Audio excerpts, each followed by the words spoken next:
Hello friends, എല്ലാവരും സുഖമായിട്ടിരിക്കുന്നോ? ഞാനിന്ന് നട്ടു വളർത്തിയ നമ്മുടെ റോസ്മേരിയിൽ നിന്ന് ലീഫൊക്കെ എടുത്ത് ഒരു ഓയിൽ പ്രിപ്പയർ ചെയ്യുന്ന വീഡിയോ ആണ് നിങ്ങളെ കാണിക്കുന്നത്. അപ്പോൾ നമ്മുടെ ഹെയർ ഗ്രോത്തിന് വേണ്ടിയിട്ട് അടിപൊളി ഒരു സാധനമാണ് നമ്മുടെ റോസ്മേരി. ഞാൻ പറഞ്ഞു തരേണ്ട ആവശ്യമില്ല, ഇപ്പം മെഡിക്കൽ സ്റ്റോറുകളിലും എല്ലാം നമ്മുടെ മാർക്കറ്റുകളിലെല്ലാം വാങ്ങാനായിട്ട് കിട്ടും. പക്ഷേ അതൊക്കെ വാങ്ങി യൂസ് ചെയ്യുന്നതിനെക്കാട്ടിലും നല്ലത് സ്വന്തമായിട്ട് നമ്മുടെ വീട്ടിൽ അതിന് റോസ്മേരിയുടെ പ്ലാന്റിന് ഇച്ചിരി വിലയാണ് എങ്കിൽ പോലും അത് വാങ്ങിച്ച് നമ്മുടെ വീട്ടിൽ തന്നെ വളർത്തുകയാണെന്നുണ്ടെങ്കിൽ നമുക്ക് സ്വന്തമായിട്ട് അതിൽ നിന്ന് അതിൻ്റെ ലീഫ് എടുത്ത് ഓയിൽ കാച്ചിയും അതുപോലെ തന്നെ അത് വെള്ളത്തിൽ തിളപ്പിച്ച് നമുക്ക് തലയിൽ യൂസ് ചെയ്യാനായിട്ട് പറ്റും. അപ്പോൾ ഞാൻ റോസ്മേരിയുടെ ഓയിലിൻ്റെ റെസിപ്പിയുമായിട്ടാണ് ഇന്ന് വന്നിരിക്കുന്നത്. അപ്പോൾ നമുക്ക് നോക്കിയാലോ എങ്ങനെ ഓയിൽ പ്രിപ്പയർ ചെയ്യുന്നതെന്നുള്ളത്. പോകാം വീഡിയോയിലേക്ക്. ഫ്രണ്ട്സ്, ഇന്ന് നമ്മൾ നമ്മുടെ തലമുടിക്ക് വേണ്ടിയിട്ട് ഒരു ഹെയർ ഓയിലാണ് ഉണ്ടാക്കുന്നത്. ഇതെന്താണെന്ന് എല്ലാവർക്കും മനസ്സിലായി കാണുമെന്ന് വിശ്വസിക്കുന്നു. ഇത് നമ്മുടെ റോസ്മേരിയാണ്. അത് നമ്മൾ ഓൾറെഡി വാങ്ങി നട്ട് വെച്ചിട്ടുണ്ട്. അപ്പം അതിൽ നിന്ന് കുറച്ച് പറിച്ചെടുത്താണ്. ഇതൊരു ബൗളുണ്ട്. അത് നമ്മളൊരു അര കിലോ ഒക്കെ കാച്ചി വെക്കുകയാണെന്നുണ്ടെങ്കിൽ നമുക്കൊരു 6 മാസത്തിനുള്ളിൽ യൂസ് ചെയ്ത് തീർക്കണം. 6 മാസത്തിൽ കൂടുതൽ വെച്ചിരിക്കരുത് എന്നാണ്. അപ്പം ഞാനിന്ന് നമ്മുടെ റോസ്മേരി ഹെയർ ഓയിൽ ഉണ്ടാക്കാനായിട്ട് പോവാണ്. അതിന് വേണ്ടിയിട്ട് റോസ്മേരി എടുത്തിട്ടുണ്ട്. അതുപോലെ തന്നെ വെളിച്ചെണ്ണയും എടുത്തു വച്ചിട്ടുണ്ട്. അപ്പം ഇനി നമുക്ക് ഓയിൽ പ്രിപ്പയർ ചെയ്യാം. ഞാൻ ഓൾറെഡി നമ്മുടെ റോസ്മേരി പറിച്ച് ഒന്ന് ചെറിയ വെയിലിൽ വെച്ച്, അതായത് നമ്മുടെ തണലത്ത് വെച്ച് ഒന്ന് വെള്ളമൊക്കെ മാറ്റിയെടുത്തിട്ടുണ്ട്. അതിനുശേഷം നമ്മൾ ഒന്ന് ചതച്ച് കൊടുക്കുന്നുണ്ട് കേട്ടോ.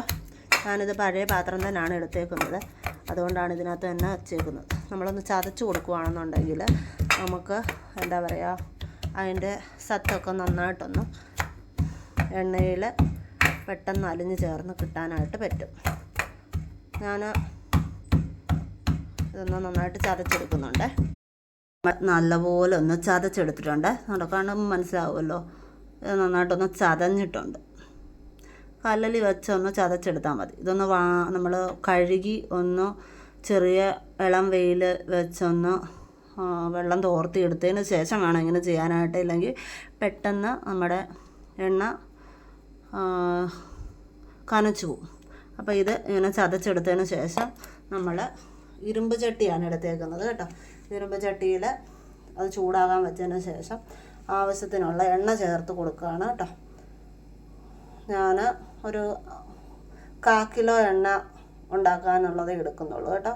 കാരണം ഒരുപാട് ഉണ്ടാക്കി വെക്കുന്ന, ആഴ്ചയിൽ ഒരു 3 ദിവസം ഇത് യൂസ് ചെയ്താൽ മതി. അപ്പം അത്ര മാത്രമേ ഞാൻ ഉണ്ടാക്കുന്നുള്ളൂ. ഇതൊന്ന് ചെറിയ ചൂടായി വരുമ്പോഴത്തേക്കിന് നമ്മൾ ഈ റോസ്മേരിയുടെ ഇലകളൊക്കെ ഒന്ന് ഇട്ട് കൊടുക്കണം. ഇത്ര മാത്രമേ എടുക്കുന്നുള്ളൂ കേട്ടോ. ഇതൊന്ന് ചെറുതായിട്ട് ചൂടായി വരണം. ചൂടായി വരുന്നിടം വരെ നമുക്ക് വെയിറ്റ് ചെയ്യാം. നമ്മുടെ എണ്ണ ചൂടായി വരുന്നുണ്ട്. അപ്പം നമ്മൾ ഈ റോസ്മേരി ഇതിലേക്ക് ഇട്ട് കൊടുക്കുകയാണ് കേട്ടോ. ചെറിയ തീയിൽ വെച്ച് വേണം ചെയ്യാനായിട്ട്. അതുപോലെ ഇരുമ്പ് ചീനച്ചട്ടിയിൽ വെച്ച് ചെയ്യുന്നതായിരിക്കും ഏറ്റവും ബെറ്റർ. നമ്മൾ റോസ്മേരി മാത്രം ഇട്ട് ചെയ്യുന്നതാണ് നല്ലത്. പിന്നെ മുടി കൊഴിച്ചിൽ ഒരുപാട് കൂടുതലുള്ളവർക്ക് ഉലുവായും കൂടി ഇട്ട് കൊടുക്കുക. ഞാൻ ഒരു അരയില്ല 1/4 ടീസ്പൂണോളം ഉലുവ നേരിട്ട് ചേർത്ത് കൊടുക്കുന്നുണ്ട് കേട്ടോ. കാരണം എനിക്ക് ഇപ്പോൾ ഇടയായിട്ട് കുറച്ച് മുടി കൊഴിച്ചിൽ കൂടുതലായിട്ടുണ്ട്. അതുകൊണ്ട് ഞാൻ അതും കൂടെ ചേർത്ത് കൊടുക്കുകയാണ്. എന്നിട്ട് ചെറു തീയിൽ വെച്ച് നമ്മുടെ ഈ ഇലയെല്ലാം ഒന്ന് മൂത്ത് കിട്ടുന്നിടം വരെ നമുക്കൊന്ന് മൂപ്പിച്ചെടുക്കാം.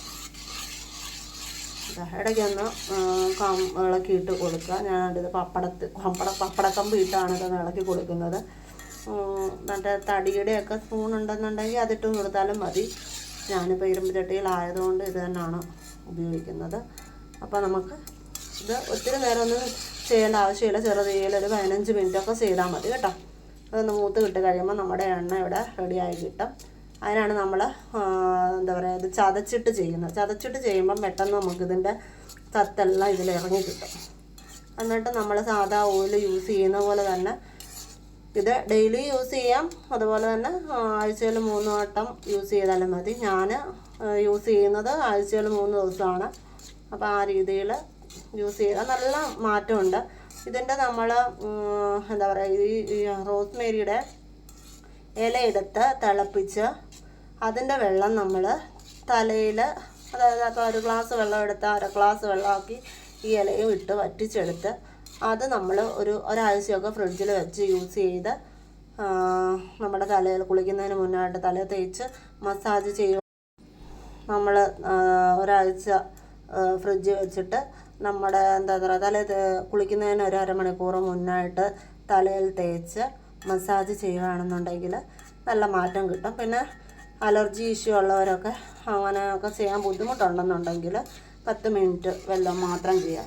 എനിക്കിപ്പം അലർജി ഇഷ്യൂ ഉള്ളതുകൊണ്ട് ഞാൻ കുളിക്കുന്നതിന് ഒരു 10 മിനിറ്റ് മുന്നേ മാത്രമേ ചെയ്യാറുള്ളൂ.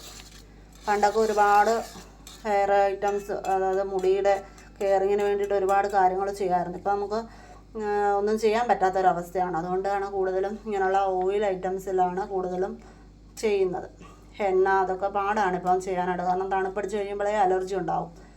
അപ്പം നമുക്ക് ഇത് കുക്കായി വരുന്നിടം വരെ നോക്കാം, വെയിറ്റ് ചെയ്യാം. എണ്ണ പാകമായെന്ന് കണ്ടുപിടിക്കുന്നത് ഒന്നെങ്കിൽ ഈ ഇട്ടിരിക്കുന്ന നമ്മുടെ റോസ്മേരിയുടെ ഇല നമ്മൾ ഇടുന്ന സമയത്ത് നല്ല ഗ്രീൻ കളറിലായിരിക്കും, എണ്ണ മൂത്ത് വരുന്ന സമയത്ത് നല്ല ബ്രൗൺ കളറാവും. ഓക്കെ, അല്ലെന്നുണ്ടെങ്കിൽ നമ്മുടെ വെളിച്ചെണ്ണയുടെ മണം മാറി നല്ല റോസ്മേരിയുടെ മണം നമ്മൾ എണ്ണ കാച്ചുന്ന നമ്മുടെ അടുക്കളയ്ക്ക് ചുറ്റും അതുപോലെ നല്ല റോസ്മേരിയുടെ മണം വന്ന് തുടങ്ങും. അല്ലെന്നുണ്ടെങ്കിൽ നമ്മുടെ ഈ എണ്ണ തിളയ്ക്കുന്ന സമയത്ത് ഇലയുടെ സൈഡിൽ നിന്ന് കുമിളകളായിട്ട് വരും, അത് മൂത്തിട്ടില്ല എന്നാണ് അർത്ഥം. ആ കുമിളകൾ മാറുന്ന സമയത്താണ് എണ്ണ മൂത്ത് എന്ന് മനസ്സിലാക്കാൻ കഴിയുന്നത്. നമുക്കിപ്പോൾ എണ്ണ മൂത്ത് വരുന്നതേ ഉള്ളൂ.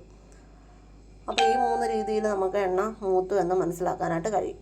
ഇതിപ്പം കുക്ക് ചെയ്ത് നമ്മൾ ഇന്നൊരു ദിവസം മൊത്തം ഈ ചട്ടിയിൽ തന്നെ വെച്ചിട്ട് പിറ്റേ ദിവസം നമ്മൾ ബോട്ടിലാക്കി യൂസ് ചെയ്യാൻ തുടങ്ങുന്നത്. കുക്ക് ചെയ്ത് നമ്മൾ എണ്ണ കാച്ചിയതിന് ശേഷം അന്ന് തന്നെ തേകുന്നതിലും നല്ലത് അന്നത്തെ ഒരു ദിവസം ആ ഇരുമ്പ് ചീനച്ചട്ടിയിൽ തന്നെ വെച്ചിരുന്ന് പിറ്റേ ദിവസം അരിപ്പയിട്ട് അഴിച്ച് ഈ നമ്മുടെ റോസ്മേരിയും ഉലുവ ഇടുന്നിട്ടുണ്ടെങ്കിൽ ഉലുവായും എല്ലാം നന്നായിട്ട് അരിച്ചെടുത്തതിന് ശേഷം ഒരു ബോട്ടിലാക്കി സൂക്ഷിച്ച് വെക്കുക. അത് നമുക്ക് 6 മാസം വരെ യൂസ് ചെയ്യാനായിട്ട് പറ്റും. 6 മാസം വരെ യൂസ് ചെയ്യാവും. അത് കഴിഞ്ഞ ശേഷം അത് യൂസ് ചെയ്യരുതെന്നാണ് അറിഞ്ഞിട്ടുള്ളത്. അപ്പോൾ അങ്ങനെ ചെയ്യുക. പക്ഷേ ഇത് നല്ല ഒരു ഇതാണ്, മുടിക്ക് വേണ്ടിയിട്ട് നല്ലൊരു ഓയിലാണ്. അതുപോലെ തന്നെ ഓയിൽ കാച്ചി തേക്കാൻ പ്രശ്നമുള്ളവർക്കൊക്കെ ആണെന്നുണ്ടെങ്കിൽ ഇതുപോലെ വാങ്ങിയിട്ട് വെള്ളം തിളപ്പിച്ച് അത് നമുക്ക് വേണമെങ്കിൽ യൂസ് ചെയ്യാം. അപ്പം നമ്മുടെ എണ്ണ മൂത്ത് വരുന്നിടം വരെ നമുക്കൊന്ന് വെയിറ്റ് ചെയ്യാം. നമ്മുടെ എണ്ണ ഇപ്പോൾ ഇവിടെ പാകമായിട്ട് വന്നിട്ടുണ്ട്. അത് പാകമായെന്നറിയുന്നത് ഞാൻ പറഞ്ഞല്ലോ, കളറിൽ വ്യത്യാസം വരും. ആദ്യം നമ്മൾ ഒഴിച്ചു കൊടുക്കുന്ന വെളിച്ചെണ്ണയുടെ നിറമേ ആയിരിക്കത്തില്ല കുക്ക് ചെയ്ത് വരുമ്പോൾ. നല്ലതാണ്ട് ലൈറ്റ് കളറിൽ ഒരു ഗ്രീൻ കളറായിട്ട് ഇതാണ്.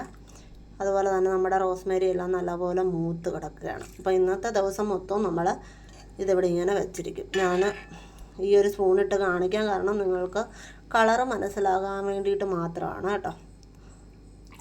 അപ്പം നമ്മുടെ റോസ്മേരിയുടെ ഓയിൽ ഇവിടെ റെഡി ആയിട്ടുണ്ട്. അപ്പം നമുക്ക് ഇത് നാളെ തൊട്ട് യൂസ് ചെയ്യാനായിട്ട് തുടങ്ങാം. അപ്പോൾ ഇത്രയേ ഉള്ളൂ. റോസ്മേരി ഓയിൽ പ്രിപ്പയർ ചെയ്യാൻ അറിയാത്തവർ ഈ രീതിയിൽ പ്രിപ്പയർ ചെയ്ത് യൂസ് ചെയ്യുക. അപ്പം നല്ലൊരു മാറ്റം ഉണ്ടായിരിക്കും. നിങ്ങളൊരു 3 മാസമൊക്കെ യൂസ് ചെയ്യുമ്പം അതിൽ നല്ല മാറ്റം കണ്ടു തുടങ്ങും. ട്രൈ ചെയ്യാത്തവർ ട്രൈ ചെയ്ത് നോക്കുക. അപ്പോൾ ഇത്രയേ ഉള്ളൂ. Bye bye.